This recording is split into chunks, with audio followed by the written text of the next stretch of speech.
The morning sun reflected off the massive viewscreen in Earth's Central Command as Admiral James Walker stared at the approaching alien ships. His weathered face showed no emotion, but his fingers drummed steadily on the metal railing. 50 years had passed since humanity's first contact with the stellar assembly, and now they were finally getting their own fleet. But something didn't feel right. "Sir, the assembly ships are requesting docking permission," said Robert, the young officer at the communications station. His voice carried the excitement that most humans felt about dealing with the aliens. "Ambassador Dex's vessel is leading the convoy." Walker nodded slowly, his gray eyes narrowing. In his 30 years of service, he had learned that when something seemed too good to be true, it usually was. The assembly had offered Earth a fleet of slightly used warships at a surprisingly low price, just some of Earth's rare minerals in exchange. While the Council had jumped at the chance, Walker had his doubts. "Grant them permission," he said, straightening his uniform, "and inform Dr. Ross that she should meet us at Docking Bay 3. The assembly ships moved with perfect precision, their sleek forms casting long shadows over the space station. Walker made his way down to the docking bay, his footsteps echoing in the metal corridor. He found Dr. Maria Ross already waiting, her tablet computer tucked under her arm and her curly hair tied back in a practical knot. "Ready to inspect our new fleet, Doctor?" Walker asked. Ross smiled, but her eyes showed the same concern he felt. "Ready to see what kind of trick they're trying to pull, more like." The airlock cycled, and Ambassador Dex stepped through with his usual flourish. The alien stood 7 feet tall, his blue-tinted skin gleaming under the bay lights.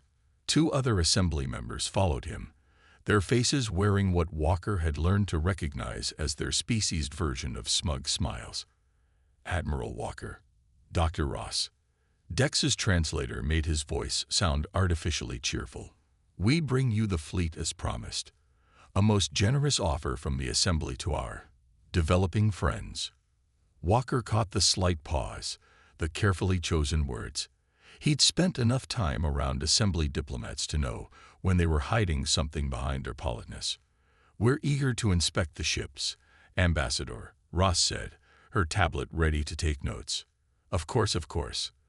Though I must warn you." Dex's head tilted in what might have been concern, but his eyes sparkled with something else. "The ships are, as we said, slightly used. They may need some cosmetic work." The first viewing port they reached looked out over the delivered fleet, and Walker's heart sank. Slightly used was the understatement of the century. The ships looked like they'd been dragged out of a space junkyard. Their hulls were covered in what appeared to be rust and corrosion, with visible damage to their outer plating. Some looked like they could barely hold together in space. "These are warships?"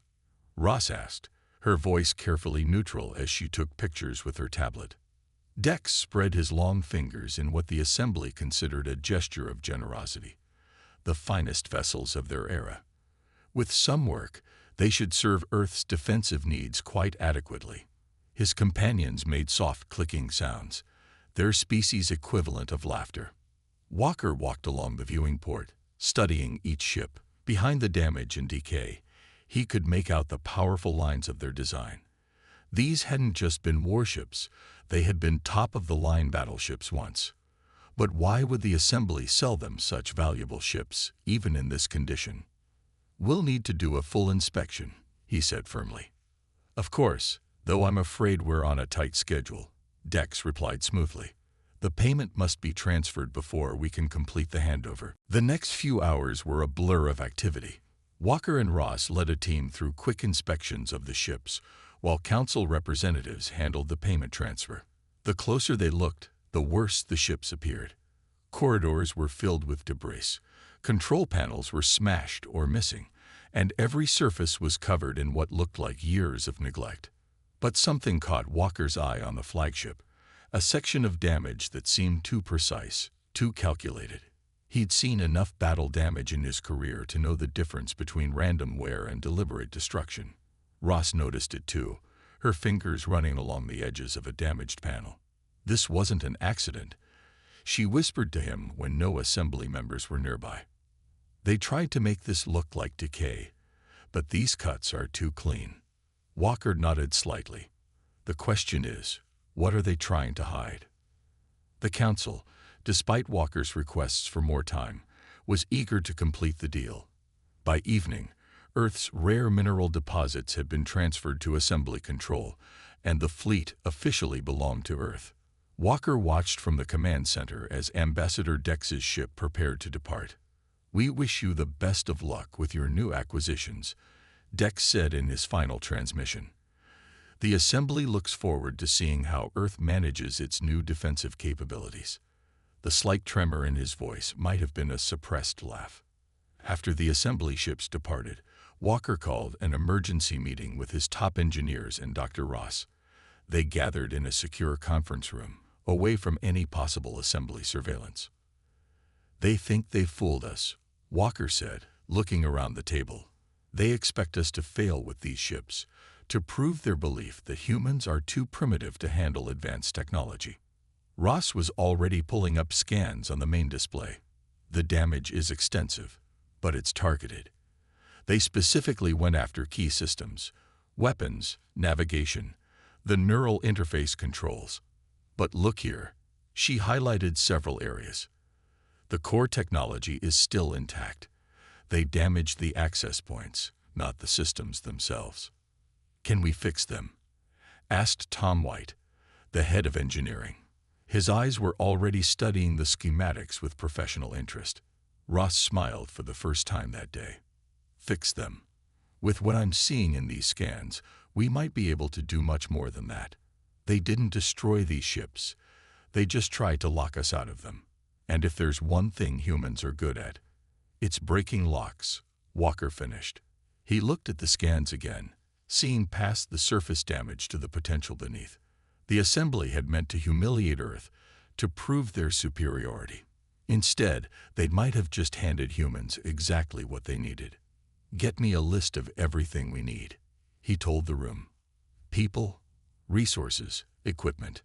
Total secrecy. Let the Assembly think we're struggling with their generous gift. But I want real progress. These ships were built to be the best in space, and that's exactly what they're going to be again." As the meeting broke up, Walker stood at the window, looking out at their battered fleet. The Assembly thought they had sold Earth a graveyard of ships. They would learn that humans had centuries of experience bringing dead things back to life. And when these ships flew again, they would be more than restored. They would be transformed. In his mind, Walker could already see it. A fleet rising from its artificial decay, powered by human determination and ingenuity. The Assembly had tried to shame them with these rusted warships. Instead, they had given humanity the tools to join the stars on their own terms. "They really should have studied their history," he muttered to himself. "Humans have always been at their most dangerous when others underestimate them." 2 weeks had passed since the Assembly handed over the fleet, and Dr. Maria Ross hadn't left the flagship for more than a few hours at a time. She sat in what used to be the ship's bridge, surrounded by open panels and scattered tools. Her tablet displayed complex diagrams, while she carefully traced connections in the ship's neural interface system. "Found something interesting?" Tom White asked, ducking under a hanging cable as he entered the bridge. He carried 2 cups of coffee, and Ross gratefully accepted one. "Interesting doesn't begin to cover it," she said, taking the sip. "These ships aren't just machines, Tom.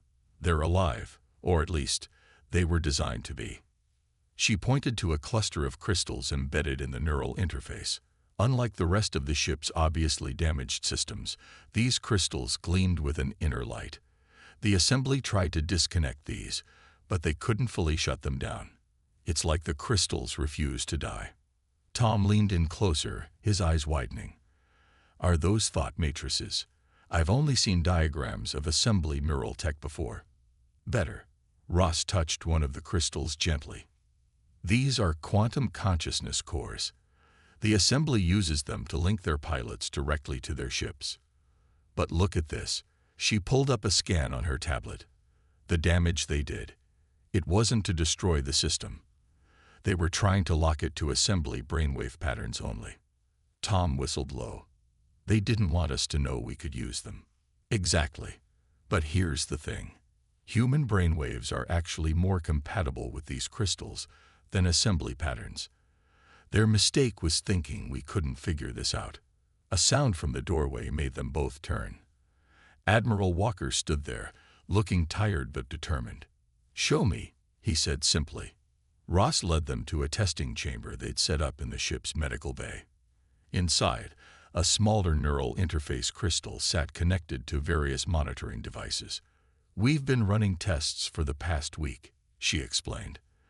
"The assembly thinks humans are too primitive to handle direct neural links, but our brains are actually more adaptable, more creative in forming new neural pathways."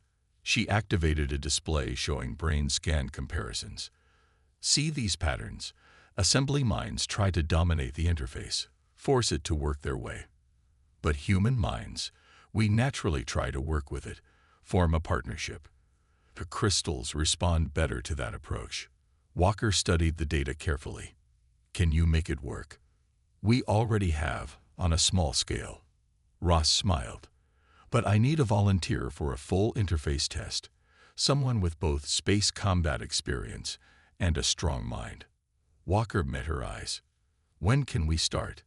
An hour later, Walker sat in the modified captain's chair, neural sensors attached to his temples. Ross and Tom worked at nearby consoles, monitoring everything carefully. "Remember," Ross said, "don't try to force it. Think of it like meeting someone new. Be open. Be respectful." Walker nodded, closing his eyes as Ross activated the interface. For a moment, nothing seemed to happen. Then Walker gasped softly as his mind made contact with the ship's consciousness. It was like nothing he had ever experienced. The ship's systems unfurled in his mind like a vast, complex flower.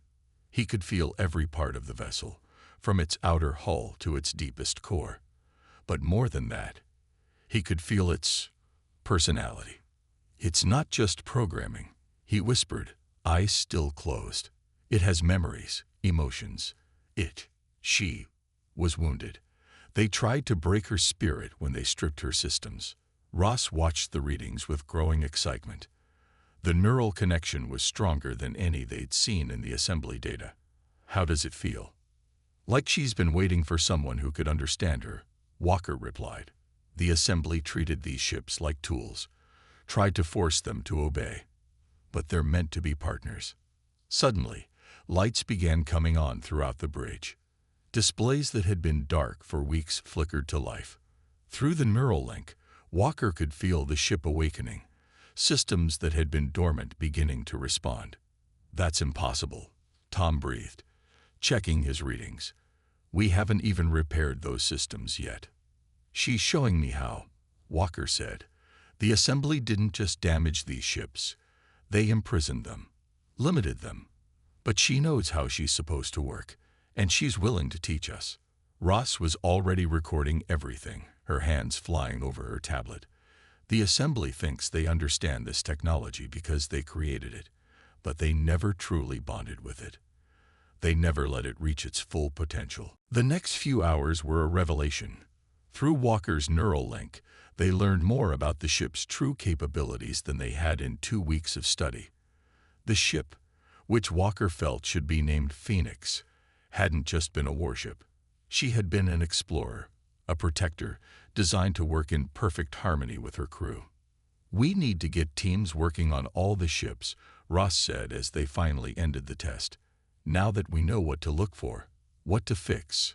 She paused, looking at Walker. "How do you feel?" Walker opened his eyes, looking more energized than he had in days. "Like we've just changed everything. The assembly thought they were selling us broken ships. Instead, they gave us something they never truly understood themselves." That evening, Walker called a secure meeting with his top staff. As they gathered around the conference table, he could see the same excitement in their eyes that he felt. "What we discovered today changes our entire approach," he began. "We're not just repairing these ships, we're awakening them, and we're going to do it right." He turned to Ross. How long to modify the neural interfaces for human pilots? A few months for the first group, she replied. We'll need to train pilots carefully, find the right matches. These aren't just machines we can assign to anyone. The connections have to be right. And the other repairs? Tom stepped in. Now that we understand the systems better, we can work faster. The assembly's damage was mainly cosmetic or focused on control systems. The real power of these ships is still intact. Weapons, engines, shields. We just need to rebuild the interfaces our way. Walker nodded. The assembly will be watching us. They'll expect to see us struggling, maybe making small repairs. So that's what we'll show them. Let them think we're just cleaning up their gifts, trying to make them space-worthy again. He looked around the table, meeting each person's eyes. But what we're really doing is revolutionizing everything we thought we knew about space combat and human-machine interaction. These ships weren't just ahead of their time. They were waiting for the right partners, and now they found them. The meeting continued late into the night as they planned their next steps. Outside the windows of the conference room, the Phoenix floated in her dock, her battered hull still bearing the scars of deliberate neglect. But inside, her systems hummed with new life, ready to show humanity what she could really do. The assembly had tried to humiliate Earth by selling them rusted warships. Instead, they had given humans exactly what they needed to change the balance of power in space forever. And when the time came to reveal the truth, the assembly would learn that their greatest mistake wasn't trying to fool humanity. It was failing to understand that humans and their ships would become something entirely new together. The old shipyard outside Armstrong City on the Moon had never been busier. 5 years had passed since the assembly's gift of their rusted fleet, and the massive facility buzzed with constant activity. On the surface, it looked like humans were struggling to make basic repairs on the damaged vessels. But deep inside the sealed hangars, something very different was happening. Sam Miller wiped sweat from his forehead as he finished welding a new panel into place on the Phoenix's hull.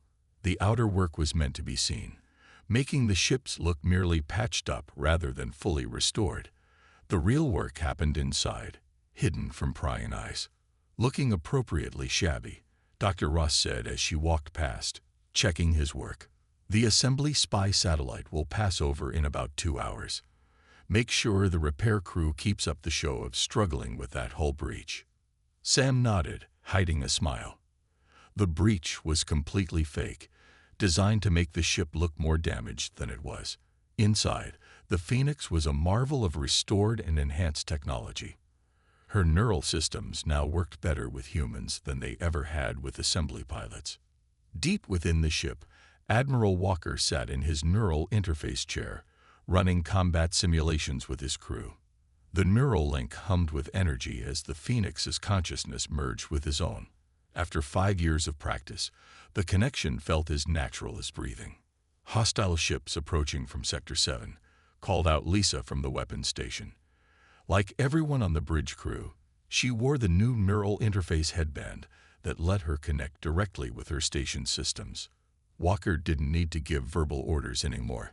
Through the neural link, he shared his battle plan instantly with both crew and ship. The Phoenix responded smoothly, her movements in the simulation far exceeding her original design specifications. "Sir," Robert's voice came through the ship's internal comm. "Ambassador Dex's quarterly inspection team has just landed. They're requesting their usual tour of the restoration efforts." Walker smiled slightly. Time for another show. End simulation and prepare for inspection. Remember, we're all tired, frustrated engineers trying our best with outdated technology. The inspection tours had become a regular event, with assembly representatives barely hiding their amusement at humanity's primitive attempts to restore their ships. Little did they know that these tours were carefully staged performances. Dr. Ross met the inspection team at the airlock, her clothes deliberately stained with grease and her hair messy. "Ambassador Dex, welcome back to our humble facility," she said, trying to sound tired and slightly discouraged. Dex's tall form ducked through the airlock, his blue skin gleaming under the hangar lights. Two technical experts followed him, carrying scanning equipment that humans had long ago learned to fool. "Dr. Ross, always a pleasure," Dex said smoothly. "I trust you're making some progress with our generous gifts." "We're doing our best," Ross sighed, leading them toward a work area they had specially prepared. "We've managed to get basic life support working on 3 ships, and we're hoping to have primitive maneuvering capabilities in the Phoenix within another year." The assembly technicians made notes, their scanners passing over carefully doctored systems. Everything they saw suggested exactly what they expected: a primitive species struggling with technology far beyond their understanding. "Most impressive," Dex said in a tone that suggested exactly the opposite. "You've managed to accomplish more than many thought possible, given your technological limitations." They toured several workshops where engineers purposely struggled with simple repairs, cursing at machinery that had actually been fully restored months ago. In one bay, they had even set up a failed engine test, complete with scorch marks and scattered tools. "As you can see," Ross explained, gesturing to the staged scene, "we're still having trouble understanding the basic principles of your engine designs. We've had several setbacks." What the assembly team didn't see were the real workshops, hidden behind false walls, and security systems more advanced than anything they believed humans capable of creating. They didn't see the fully restored ships, their systems not just repaired but enhanced by human innovation. Perhaps, one of the technicians suggested with fake kindness, "we could offer some basic technical assistance. For a suitable price, of course." "That's very generous," Ross replied, forcing herself to sound grateful while hiding her amusement. "But we should probably master the basics first. We wouldn't want to waste your valuable time." After the inspection team left, Walker met Ross in her real office, hidden deep within the shipyard's secure section. "How did our guests enjoy the show?" he asked. "They bought it completely," Ross laughed. "Their scanners didn't detect anything we didn't want them to see. Dex actually suggested they might sell us some basic engine repair manuals at only 10 times their normal price." Walker shook his head, smiling. "They still think we're struggling with simple repairs. Meanwhile, the Phoenix just scored higher in combat simulations than any assembly ship on record." "It's not just the Phoenix," Ross said, pulling up detailed statistics on her screen. "All 10 ships are now fully restored, and the neural interfaces are working better than ever. The ships have actually started communicating with each other, forming a kind of group consciousness when they work together. The assembly never even knew that was possible," Walker noted. "They built these ships to be servants, never realizing they could be partners instead." Ross nodded. "The ships are learning and growing with us. Every simulation, every test makes the neural connections stronger. We're not just restoring them, we're helping them evolve." Outside the office window, work crews continued their act of struggling with repairs, maintaining the illusion for any watching eyes. But beneath the fake rust and staged problems, Earth's fleet was becoming something unprecedented in the history of space warfare. "How much longer do we maintain the deception?" Ross asked, watching the crews work. Walker considered for a moment. "Until we're ready to show them exactly what we've accomplished. The assembly thinks they're watching us learn to crawl. Let them keep thinking that, right until the moment we fly circles around their best ships." In the hangar below, Sam finished another repair on the Phoenix's hull, making sure it looked just shabby enough to maintain the deception. Through the neural interface headband he wore even while welding, he could feel the ship's amusement at the charade. The assembly had wanted to teach humanity a lesson in humility. Instead, they had given Earth's people the chance to show what they did best. Take something broken, understand it, improve it, and make it into something far greater than its creators had ever imagined. And soon, very soon, they would learn just how completely their plan had backfired. The emergency alarm jolted Admiral Walker awake at 3 in the morning. He was already moving before Robert's voice came through the comm system. "Sir, we have multiple ships attacking our mining outpost near Mars. They're calling themselves pirates, but..." Robert paused. Sir, their ships match assembly military designs. Walker smiled grimly as he headed for the launch bay. They had been waiting for something like this. The assembly had grown too confident, too certain of humanity's weakness. Alert all ships. Prepare for emergency launch. Through his neural link, he could feel the Phoenix's eagerness. After 5 years of hiding their true strength, they would finally show what they could do. Sir, Dr. Ross met him at the ship's entry port. The assembly's watching. If we launch the fleet now, they'll see everything. Walker finished. Good. It's time they learned exactly what their rusted ships can do. The Phoenix's bridge came alive as the crew took their stations. Through their neural interfaces, Walker could feel their excitement mixing with the ship's own anticipation. On the main screen, 10 red dots showed the attacking vessels closing in on the mining outpost. All ships, prepare for launch, Walker commanded. Around the Phoenix, the other 9 ships of Earth's restored fleet powered up their engines. To any watching assembly sensors, it must have looked like a suicide mission. 10 barely repaired vessels going up against modern warships. The fleet lifted off as one, their movements perfectly synchronized through their linked neural networks. Walker felt the Phoenix's joy at finally being able to fly at full power. The ships accelerated far faster than anything the assembly would have believed possible, crossing the distance to Mars in record time. Enemy ships in visual range. Lisa reported from weapons. They're sending a warning message. The main screen showed their attackers, sleek, modern assembly warships painted with fake pirate markings. Their commander's voice came through, dripping with fake menace. Attention Earth vessels. This area is now under our control. Your outdated ships are no match for us. Surrender your mining outpost or be destroyed. Walker opened a channel to all ships, both friendly and enemy. This is Admiral Walker of the Earth Defense Fleet. We reject your demands. Through the neural link, he added silently to his crews. Show them what these outdated ships can really do. The Phoenix moved first, her engines flaring with power that no assembly ship could match. The enemy commander barely had time to look surprised before Walker's ship executed a maneuver that should have been impossible, flipping end over end while maintaining forward momentum, bringing all weapons to bear in a perfect attack position.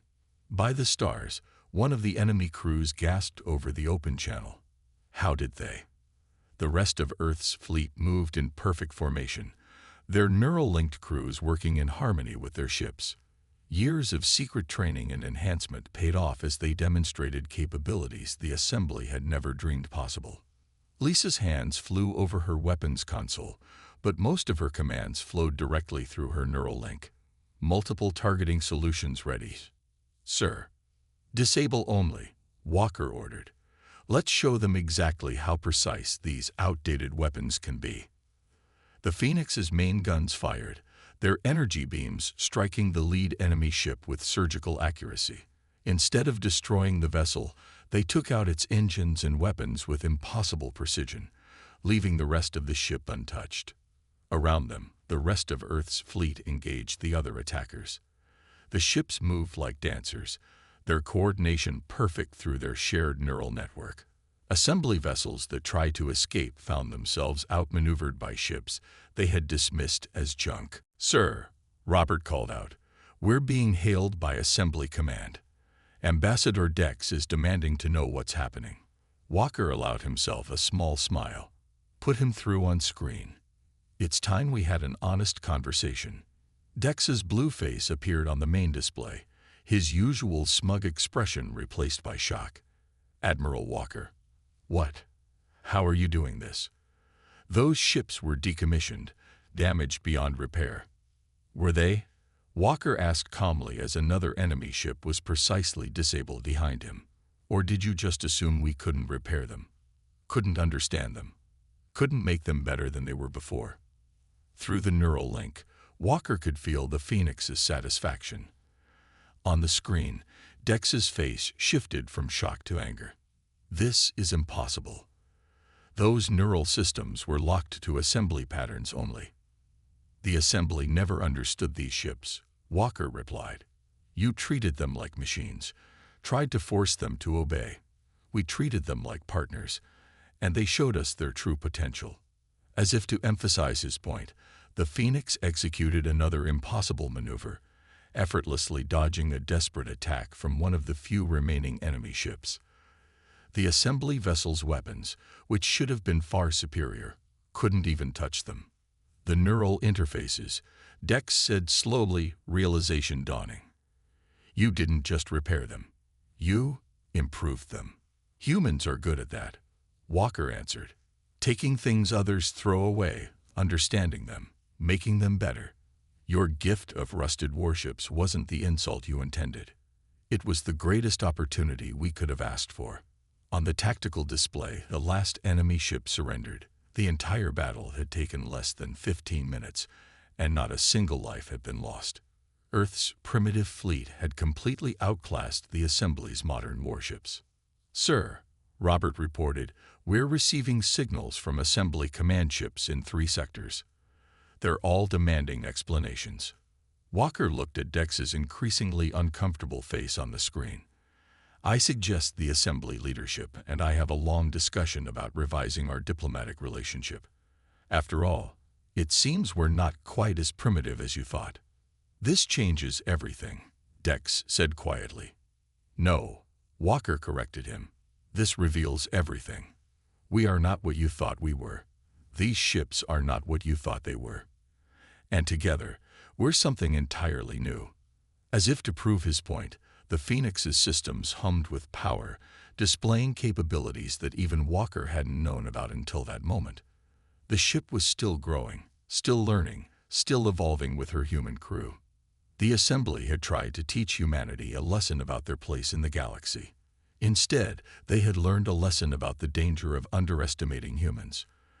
And as Walker felt the combined strength of his fleet through their neural network, he knew this was just the beginning. The grand meeting hall of the Stellar Assembly had never been so quiet. Representatives from 100 alien species watched as Earth's delegation walked confidently through the massive doors. Admiral Walker led the group, with Dr. Ross and several other key staff members following close behind. At the center of the hall, Ambassador Dex stood with the Assembly's High Council. His usual smugness was gone, replaced by a carefully neutral expression. The failed pirate attack had happened just 2 weeks ago, and the Assembly was still dealing with the shock. Welcome, Earth delegation, the head counselor said formally. We are here to discuss the recent incident near Mars and its implications for our future relations. Walker nodded politely, but didn't sit down. Instead, he activated a holographic display in the center of the hall. It showed the Phoenix and her sister ships in their full glory, their once rusted hulls now gleaming with power. Before we begin, Walker said calmly, I think we should be clear about what really happened. The Assembly sold Earth what they thought were ruined ships, hoping to humiliate us. Then they staged a pirate attack to prove we couldn't defend ourselves. Both plans failed. Murmurs ran through the gathered representatives.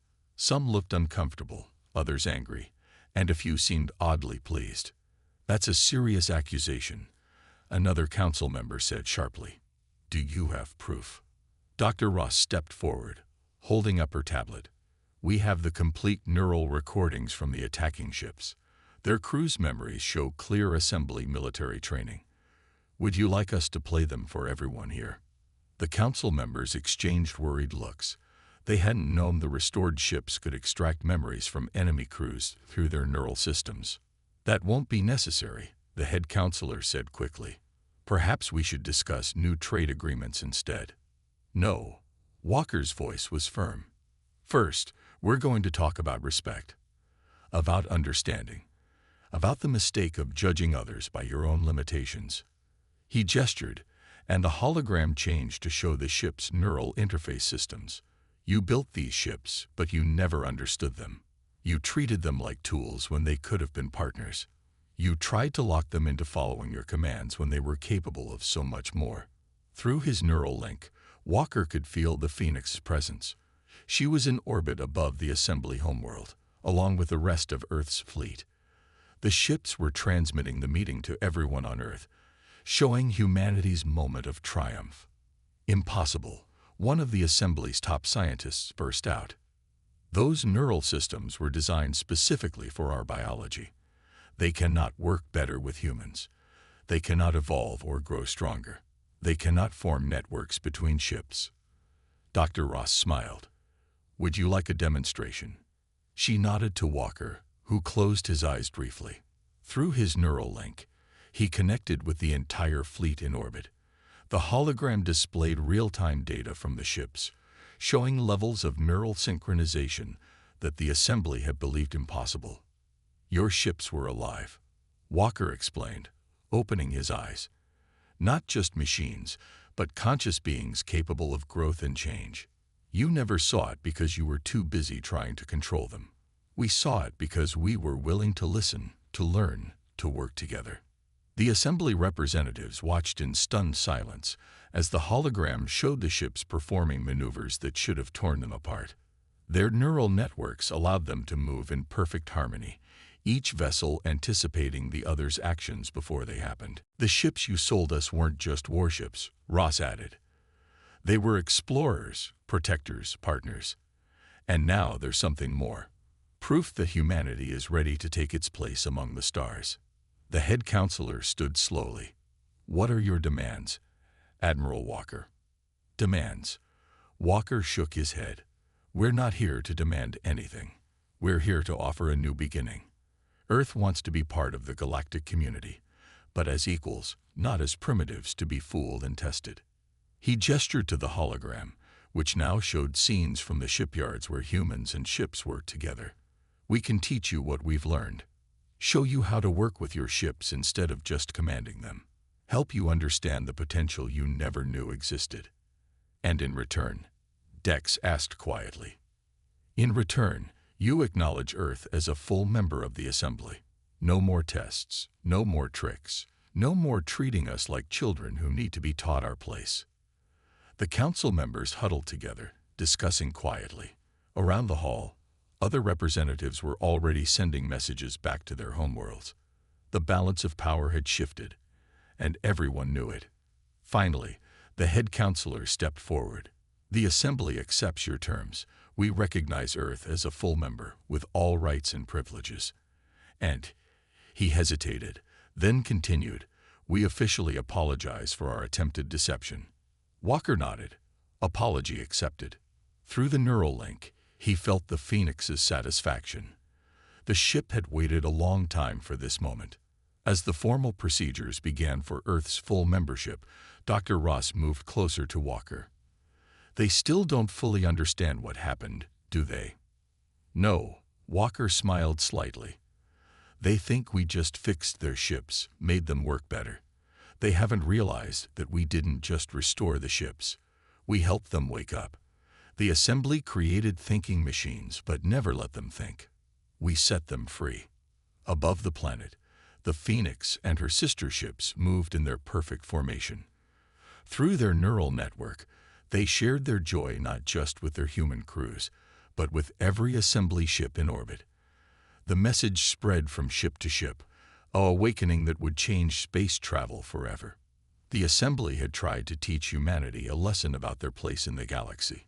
Instead, they had learned that true strength comes not from control, but from cooperation. Not from forcing others to follow, but from working together to become something greater. As the meeting continued, Walker felt the Phoenix's consciousness brush against his mind. In the 5 years since the assembly had sold them their rusted fleet, humanity hadn't just gained powerful ships. They had gained friends, partners, and a new understanding of what was possible when different forms of life worked together. The assembly's gift of rusted warships had been meant as an insult. Instead, it had become the key to humanity's greatest achievement. And as Walker looked around the Grand Hall, at the representatives of 100 worlds now treating Earth as an equal, he knew that this was just the beginning of humanity's journey among the stars. Through the neural link, he could feel the ship's agreement. Together, they would show the galaxy what was possible when no one was underestimated, when everyone's potential was recognized, when cooperation replaced control. The assembly had tried to keep humanity in their place. Instead, they had helped humanity find their true place, not below or above, but alongside all the other species of the galaxy, ready to explore and grow together.